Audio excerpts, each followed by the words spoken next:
Good afternoon. My name is Brenda Vollmar.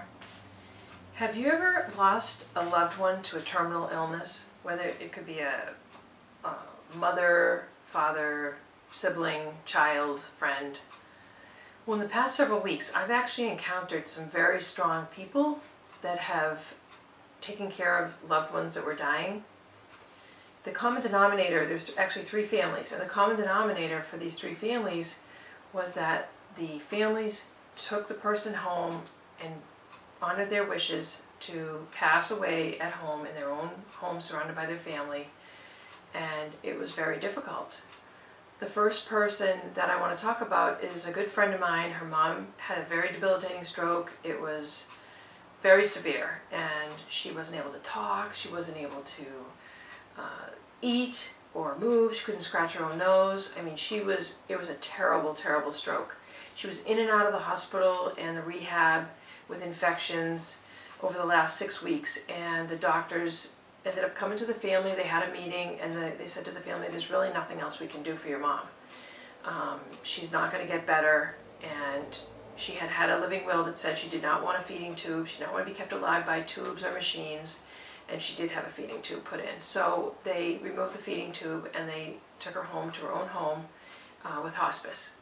Now her daughter, she's not a nurse, she's just a very caring daughter, and she had 4 brothers, and they were amazing also. And they took the mom home, and I went down and helped them. I helped the daughter, wash up her mom. We put a pretty nightgown on her, covered her with a cozy blanket that she used all the time, and she just looked so peaceful and so comfortable in that bed. So different from when she was in the hospital or when she was in the rehab. She just seemed so much more at ease. And she lasted for about a week, and then she did pass, and the daughter and one of the sons had moved in, and so they were with her. And her sister had come from out of town, the mom's sister, and she was there also. So it was very rewarding, very peaceful. And I said to my friend and her family, I said, you guys did an amazing job. I said, to do that, to take care of your mom, and to bring her home, and to do everything that you did for her, it was amazing. It was a gift. It was a gift to give someone when they're passing, that they could come home and be surrounded by their family. They were amazing. The second family that I wanted to mention was a patient of mine. We have a clinic, and the patient comes into the clinic for the last 5 years. I know her very well. She has 3 daughters, and she had a terminal lung disease, and the patient went on hospice, and the daughters, actually for the last 3 months, took turns, 2 or 3 days at a time. They would stay with the mom, and they took care of her, and she just recently, this last week, passed.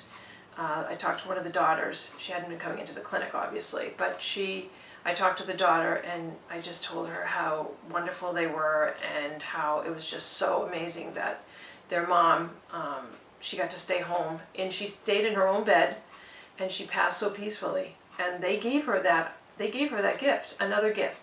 It just comes back to, it's a gift for that person that's passing. And there's no regrets. You can't look back and say, oh, I wish I had done this. So I said that to the daughter. I said, you guys, I mean, it's a tribute to the mom that she raised them well, and same thing with my friend's mom. She raised her children to a certain way that they turned around and paid her back and gave her care. The last person I wanted to mention was just this past week, another patient of mine. Her and her husband are both patients. They come into our clinic, known them for over 5 years, and the husband was coming down the hall, and he said to me, he started crying, and he said to me, I'm like, oh, what's the matter? And he said, oh, they told her that she only has 1 to 2 weeks to live. And I was like, what are you talking about? I mean, she was right there. She was in a wheelchair. She was right there.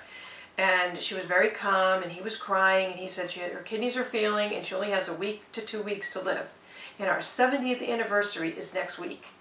And I said, your 70th anniversary? I mean, who has a 70th anniversary?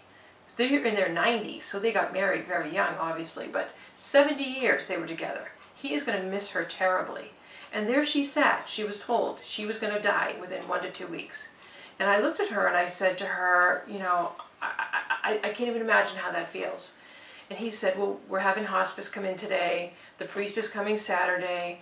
He said, and we're going to keep her home. And he's crying and crying, and I'm just about crying, and she's very calm still. And he said, you know, we're gonna keep her home and we're gonna take care of her. And she goes, I just want to be in my own home with my own family. I just want to be in my own family. And I said, I totally get that. I said, that's amazing. I said, and it's a gift. And I said to both of them, I said, you are giving her a gift for your 70th anniversary, that she will be able to pass away peacefully in her own home, surrounded by her family. It's amazing. And I looked at her and I said, I'm not going to see you again.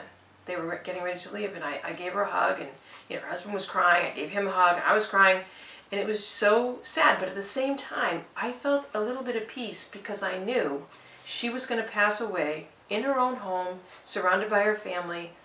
There's no greater gift than that. And it's just something to think about. It's just touched me over the last few weeks, and I wanted to talk about it with all of you.